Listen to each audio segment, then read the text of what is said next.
नमस्कार दोस्तों, आज की इस लाइव वीडियो में हम बात करने वाले हैं प्रोटोजोआ से होने वाले रोगों के बारे में। ठीक है, तो इसमें हम मुख्य तौर से बात करेंगे जो मलेरिया होता है, अक्सर लोगों को हो जाता है, तो उस मलेरिया के बारे में थोड़ा सा हम डिस्कशन करते हैं। ठीक है, तो सबसे पहले समझते हैं कि मलेरिया किस चीज़ से होता है।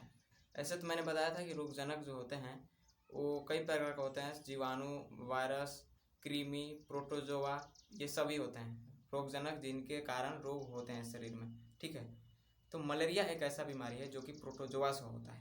आप आपको बोर्ड पे लिखा हुआ दिख रहा होगा, लेकिन हाँ, इससे हम आज बहुत ही विस्तार तरीके से जानेंगे। और अगर प्रोटोजोआ से होता है, अगर हमारे शरीर में अगर मच्छर काट दे तो हमें मलेरिया हो जाता है। लेकिन इसके बारे में हम पूरा डिटेल से जानेंगे कि काटने से कैसे हो जाता है, कैसे क्या होता है, कौन से प्रोटोजोआ को काटने से होता है, और सब कुछ के बारे में हम इस वीडियो में क्लियर मतलब कि डिस्कस करने वाले हैं। ठीक है, तो वीडियो को शुरू से अंत तक देखिएगा, पूरे लाइव तक बने रहिएगा और लिंक को ज़्यादा से ज़्यादा सेंड कर दीजिएगा ताकि सभी लोग ज्वाइन कर सकें। ठीक है, तो आते हैं अपने टॉपिक की ओर। दिया है कि प्रोटोजोआ जनित रोग। ठीक है, आज प्रोटोजोआ से होने वाले रोगों के बारे में पढ़ना है।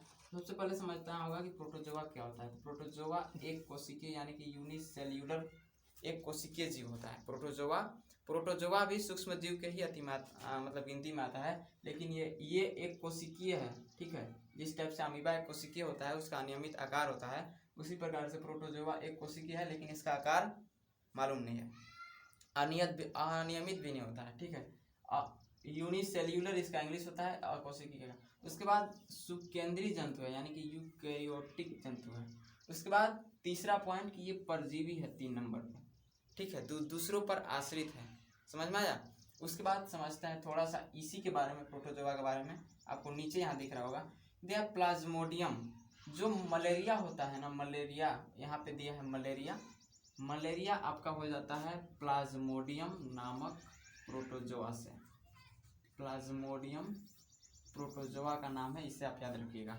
अभी प्लाज्मोडियम का जो जीवन चक्र होता है ना, कि प्लाज्मोडियम नामक प्रोटोजोआ हमें काटता है तो हमें मलेरिया होता है, तो उसके बारे में भी समझेंगे। थोड़ा सा यहाँ पे समझ लेते हैं। दिया प्लाज्मोडियम क्या है, परजीवी है, यहाँ पे देखा हमने। उसके बाद दिया है परपोसी। परजीवी और परपोसी में थोड़ा सा अर्थ समझ लीजिए। जैसे कि अमरबेल का नाम आपने सुना होगा, वो किसी पेड़ पर ही पलता पोसता है। ठीक है, मतलब कि उसका सब कुछ पेड़ है, उसी पर आश्रित होता है अमरबेल। ठीक है, लेकिन परपोसी क्या, कि ओनली पोषण करता है। जैसे कि मच्छर काट दिया हमें, तो वो क्या करता है, हमें काटता क्या है, खून चूसता है हमारे शरीर से। ठीक है, तो खून चूसता है मच्छर, तो वो क्या कर रहा है, अपना पोषण करता है। ठीक है ना। तो प्राथमिक हमारा क्या हो गया, मादा एनाफिलिस मच्छर होता है। एनाफिलिस मच्छर याद रखिएगा, एनाफिलिस मच्छर, इसे हम बोलते हैं संवाहक, क्योंकि प्राथमिक स्तर पर मादा एनाफिलिस मच्छर संवाहक के रूप में कार्य करता है। ये कैसे करता है कि हमारे शरीर में काट देता है, हमारे ब्लड में। हाँ, एक बात देखिएगा कि यहाँ पे मादा क्यों दिया गया है, इसे थोड़ा सा समझ लीजिएगा कि मादा मच्छर क्यों दिया गया है, नर मच्छर क्यों नहीं दिया गया है। तो इस पर थोड़ा सा स्टेप आप समझिएगा। ठीक है, कि जो नर का पोषण होता है, जो नर मच्छर होते हैं, उनका पोषण पुष्पों के माध्यम से हो जाता है। और जो मादा मच्छर होते हैं, एनाफिलिस मच्छर, इनका पोषण मनुष्य के रक्त से मिलता है, इसलिए ये ज़्यादातर हमारे शरीरों पर बैठते हैं और रक्त चूसते हैं। ठीक है, तो इसे हम संवाहक नहीं बोलेंगे तो क्या बोलेंगे। और ये क्या करते हैं, जो मादा एनाफिलिस मच्छर का जो लार्वा होता है, वो हमारे शरीर में आ जाता है। उसका प्रोसेस अभी प्लाज्मोडियम के जीवन चक्र के बारे में पढ़ेंगे तो हम करेंगे। तो ये मच्छर हमारे शरीर में क्या करते हैं, जहाँ पे काटते हैं, ठीक है, वहाँ पे अपना लार छोड़ देते हैं, और उस लार में कौन सा क्या होता है, ये प्लाज्मोडियम नामक प्रोटोजोआ होता है। ठीक है, अब इसी प्लाज्मोडियम के अभी क्रिया विधि, इसका चक्र के बारे में पढ़ने वाले हैं इसी वीडियो में आगे चलकर।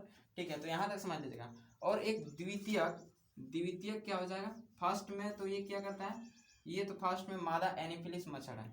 ठीक है, प्लाज्मोडियम की बात कर रहे हैं, परजीवी है। और परपोषी पहले किससे होगा, उसका मच्छर से होगा, जो कि ब्लड से लेगा। और दूसरे नंबर पर क्या आ जाएगा, मनुष्य से हो जाएगा, क्योंकि वो ब्लड किसका है, रक्त किसका है, जो खून चूसा है।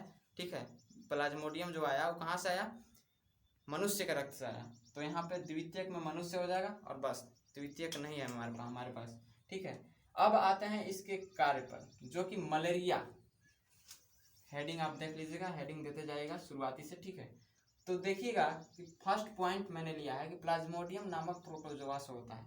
जो मलेरिया है प्लाज्मोडियम नामक प्रोटोजोआ से हो जाता है। एकदम याद रखिएगा, प्लाज्मोडियम, नाम थोड़ा लंबा है लेकिन याद रखना बहुत ही सरल है, प्लाज्मोडियम। उसके बाद दूसरा है कि प्लाज्मोडियम की कुछ जातियां, इसकी कुछ जातियां भी है। यहाँ पे आप देख सकते हैं प्ले वाइवैक्स है, मतलब प्ले मतलब क्या हो गया, प्लाज्मोडियम होता है, प्लाज्मोडियम वाइवैक्स है, उसके बाद प्लाज्मोडियम मलेरियाई है, उसके बाद प्लाज्मोडियम फैल्सीपेरम है। ठीक है, ये 3 प्रकार के और बहुत जातियां होती हैं, 2-4 और होती हैं, लेकिन मैंने यहाँ लिया है कुछ जातियां जो कि आपको एनसीईआरटी बुक में दिया हुआ है। हाँ, तो आगे समझते हैं कि विभिन्न प्रकार के मलेरिया के लिए उत्तरदायी है। अब मलेरिया एक ही प्रकार का नहीं होता है। आप अगर मलेरिया टेस्ट कराते हैं तो डॉक्टर कहता है कि कभी PF5 मलेरिया है, कभी ये मलेरिया है। ठीक है, तो उन सभी मलेरिया के लिए अलग अलग प्लाज्मोडियम शरीर में प्रवेश करते हैं, तब हमें अलग अलग मलेरिया हो जाता है। ठीक है, तो यहाँ पे प्लाज्मोडियम वाइवैक्स सिंपल है। ये जो सिंपल मलेरिया होता है प्लाज्मोडियम वाइवैक्स के द्वारा होता है और ये बहुत कम होता है। और जो सबसे घातक है प्लाज्मोडियम फैल्सीपेरम। देखिएगा विभिन्न प्रकार के मलेरिया के लिए, तो आपको समझ में आ गया कि जो सबसे घातक है प्लाज्मोडियम फैल्सीपेरम है। ठीक है, तो यहाँ पे और आगे समझिएगा कि विभिन्न प्रकार के मलेरिया के लिए उत्तरदायी है। यहाँ तक क्लियर है। उसके बाद इनमें से यहाँ पे जो मैंने बताया कि जो घातक है वही चीज नीचे लिखा हुआ है कि इनमें से प्लाज्मोडियम फैल्सीपेरम द्वारा होने वाला दुर्दम और मैलिग्नेंट सबसे गंभीर है या घातक भी हो सकता है। हाँ, तो यार देखते हैं प्लाज्मोडियम का जो जीवन चक्र मैंने बताया पिछले अभी पार्ट में मैंने बोर्ड के पिछले में मैंने बताया कि मलेरिया विभिन्न प्रकार का होता है। मलेरिया एक रोग है, ठीक है, और वो विभिन्न प्रकार का होता है और प्रोटोजोआ से होता है। ठीक है, और कौन से प्रोटोजोआ से होता है, तो प्लाज्मोडियम नामक प्रोटोजोआ से होता है।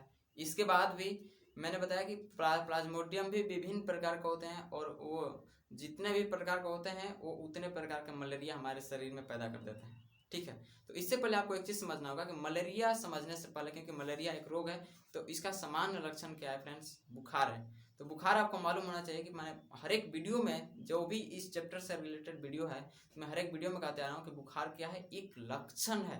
बुखार एक लक्षण है। अगर आपको बुखार आता है तो आप समझ जाना कि किसी भी प्रकार का मतलब बाहरी से कोई रोग हमारे शरीर में क्या कर रहा है, प्रवेश करने वाला है। इसीलिए प्रतिरक्षा तंत्र जो है शरीर का टेम्परेचर हाई कर देता है, जिसको हम लोग बुखार कहते हैं। ठीक है, और आपको शरीर का सामान्य ताप पता होना चाहिए, 37 डिग्री सेल्सियस होता है। ठीक है, तो आते हैं इसके बारे में जानते हैं अच्छे तरीके से। ठीक है, 1 नंबर में प्लाज्मोडियम के जीवन चक्र के बारे में पढ़ते हैं, इससे आप नोट करते चलिएगा। जब मच्छर काटता है तब जीवाणुज यहाँ पे इसको प्लाज्मोडियम को कहा जा रहा है। ठीक है, काटने के साथ मानव शरीर में चले जाते हैं। हाँ, तो जो जीवाणु होते हैं वो शरीर में चले जाते हैं। अभी उसके आगे समझते हैं कि आगे क्या होता है। 2 नंबर पर यहाँ पे दिया है कि जीवाणु यानी कि ये प्लाज्मोडियम रक्त द्वारा व्यक्ति के लीवर यानी कि यकृत में चला जाता है। ठीक है, जो प्लाज्मोडियम मच्छर काटता है तो उसके लार में प्लाज्मोडियम नामक प्रोटोजोआ होता है। ठीक है, वो हमारे शरीर में जाता है। अब क्या करता है कि वही जो शरीर में यकृत होता है ना, यकृत ग्रंथि होता है, उसमें चला जाता है, लीवर में। अब उसके बाद आगे क्या होता है उसे भी समझ लेते हैं।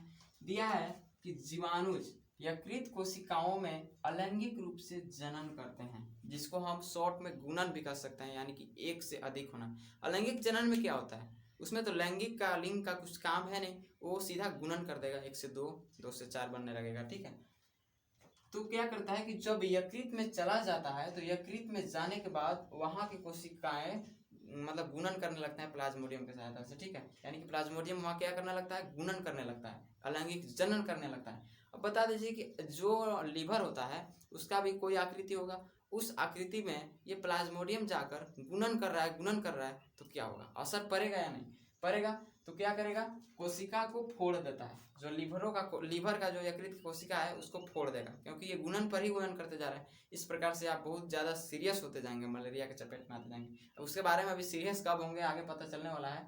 देखिएगा कि क्या करता है, जब जनन करता है, यानी कि इसको शॉर्ट में बोल सकते हैं गुणन करता है। ठीक है, तो कोशिका फोड़ देता है, कोशिका को फोड़ देता है और रक्त में छोड़ देता है।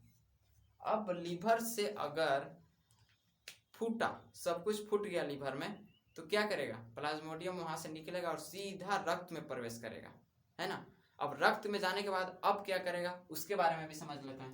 अब जब रक्त में जाएगा तो अलैंगिक रूप से वहां भी जनन करता है, यानी कि वहां भी 1 से 2, 2 से 4, 4 से 8 होगा, गुणन करेगा। अब ये क्या करेगा कि उन्हें भी फोड़ देता है, जहां जा रहा है तोड़े फोड़ करने में लगा हुआ है। यकृत में भी वो ऐसा ही किया, यानी कि तोड़ फोड़ वैसा हम नहीं कर सकते हैं क्योंकि ये जनन कर रहा है। इसका जो है ना शरीर, जो प्लाज्मोडियम होता है मानव शरीर को इसीलिए लाइक करता है, सबसे ज़्यादा लाइक करेगा, ठीक है। और जिसको जो लाइक करता है वही सबसे ज़्यादा परेशान करता है, तो वही परेशान कर रहा है। फर्स्ट में किसको परेशान किया? लीवर को, उसके बाद रक्त में आया है, अब यहाँ पे आतंक मचा रहा है। देखिएगा ध्यान से, परजीव लाल रक्त कोशिकाओं में अलैंगिक रूप से जनन किया, यानी कि रक्त में जैसे ही प्रवेश किया जनन करना स्टार्ट हो गया। उसके बाद वहां जनन करते करते उसे फोड़ देता है। इस प्रकार जवर तथा जवर, देखिएगा जवर मतलब बुखार होता है, ठीक है। जवर तथा अन्य लक्षणों का चक्र, अभी और लक्षण हम वीडियो के अंत में बताने वाले हैं, सो वीडियो को लास्ट तक देखिएगा, ठीक है। अभी सिंपल हम एक लक्षण ले रहे हैं, बुखार। बुखार अभी भी देखिए आपको समझ में आ रहा है कि जवर यानी कि बुखार तथा अन्य लक्षणों, यानी कि ये भी क्या है, एक लक्षण है, चक्र शुरू हो जाता है, ठीक है। तो यहाँ पे मोचित परजीवी, जो परजीवी सब जगह से दौड़ते कूदते आ रहा है तो उसे मोचित ही में बोलेंगे, यानी कि यकृत से भी आया, रक्त में भी आया, तो ये क्या करेगा, रक्त जो कोशिका होता है, ठीक है, तो वो भी ट्रांसफर करेगा, वहां पे भी तोड़फोड़ करेगा, तो अगले कोशिका में भेज देता है। तो उसको भी मतलब भेजना मतलब क्या, संक्रमित कर देना, क्योंकि रक्त तो तरल पदार्थ होता है, तो उसी प्रकार से इसको संक्रमित कर देता है। यहाँ तक कॉन्सेप्ट आई होप दैट आपको क्लियर हो चुका होगा। उसके बाद 5वें नंबर पर कि लैंगिक अवस्थाएं, यानी कि लैंगिक अवस्थाएं का अर्थ सीधा समझेगा युग्मक जनक लाल रुधिर कोशिकाओं में परिवर्धन करते हैं, ठीक है। लाल जो भी मतलब कि प्लाज्मोडियम हुआ तो जनन करता है, तो पूरे लाल रुधिर कोशिकाएं हमारे क्या है, पूरे शरीर में है, तो पूरे में परिवर्धन कर जाएगा, यानी कि प्लाज्मोडियम ही प्लाज्मोडियम फैल जाता है। उसके बाद आगे मादा मच्छर रक्त आहार के साथ युग्मक जनकों के अंदर ले लेती है। अब मादा मच्छर क्या करती है, रक्त आहार के साथ, समझिएगा थोड़ा सा कॉन्सेप्ट, जैसे हम लोग आहार लेते हैं वो बात की बात है, लेकिन जब मादा मच्छर ही काटती है तो हमें मलेरिया होता है। और नर के बारे में मैंने बताया कि वो पुष्पों से अपना पोषण कर लेते हैं, तो पुष्प वाले तो शरीर पर बैठेंगे ही नहीं, यानी कि नर जो मच्छर होते हैं वो शरीर पर बैठेंगे ही नहीं, ठीक है। तो यहाँ पे दिया है कि मादा मच्छर रक्त आहार, यानी कि उनका आहार क्या है, रक्त, मानव के रक्त के साथ युग्मक जनकों को अंदर ले लेती है। जो मैंने बताया यहाँ पे लैंगिक अवस्थाएं, जब वो लैंगिक करने के लायक हो जाती है तब उनको क्या कर लेते हैं, अंदर ले लेते हैं। और ये कहाँ होता है, आहार नाल में, उसको इसके बाद डिस्कस करने वाले हैं, इसको मिटाते हैं, ठीक है। हाँ तो फ्रेंड्स देखिएगा, एक चीज हमारे अंदर छूट गया अभी थोड़ा सा, जैसे 6वां टॉपिक मैंने बताया कि मादा मच्छर रक्त आहार के साथ, ठीक है, जो रक्त चूसते हैं उसके साथ युग्मक जनकों को अपने अंदर ले लेते हैं, ठीक है। अब लेने के बाद क्या होता है, ले लिया, उसके बाद क्या होगा, यही होगा होमोजोइन, ठीक है। होमोजोइन का अति हो जाएगा, मतलब इसका उत्पत्ति हो जाएगा, जिसके कारण हमारे शरीर में इसके कारण क्या होता है कि ठंड लगकर बुखार आना शुरू हो जाता है। तो आपके अंदर एक सवाल आ रहा होगा कि ये आप प्लाज्मोडियम की बात कर रहे हैं, ठीक है, तो प्लाज्मोडियम की बात कर रहे हैं, लेकिन ये जो भी वर्क कर रहा है, ठीक है, जो भी मतलब कि ये कर रहा है, अंदर ले रहा है, वहां पे जनन कर रहा है, तो क्या करता है, जब मच्छर काटता है शरीर में, तो जब वो क्या करता है, फर्स्ट में तो लीवर में जाता है, तो लीवर किसका, उसका लीवर में थोड़ा ना जाएगा, मेरा ही लीवर में जाएगा।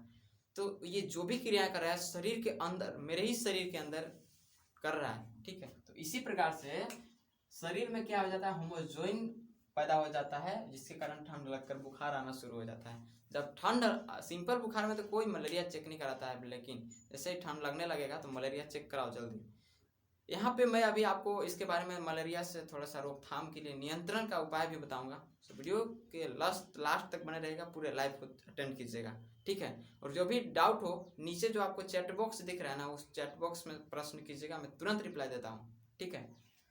तो देखिएगा, इसके बाद 6 नंबर के बाद 7 नंबर आता है कि निषेचन और परिवर्धन, जो कि मैंने बताया अभी जस्ट पीछे बताया कि परिवर्धन कहाँ पे होता है, निषेचन कहाँ पे होता है, मच्छरों के आंत में होता है, तो मच्छर की आंत में होती है, ठीक है। अब एक सवाल और आता होगा कि मच्छर के आंत में कैसे होगा, मच्छर के आंत में कैसे होगा।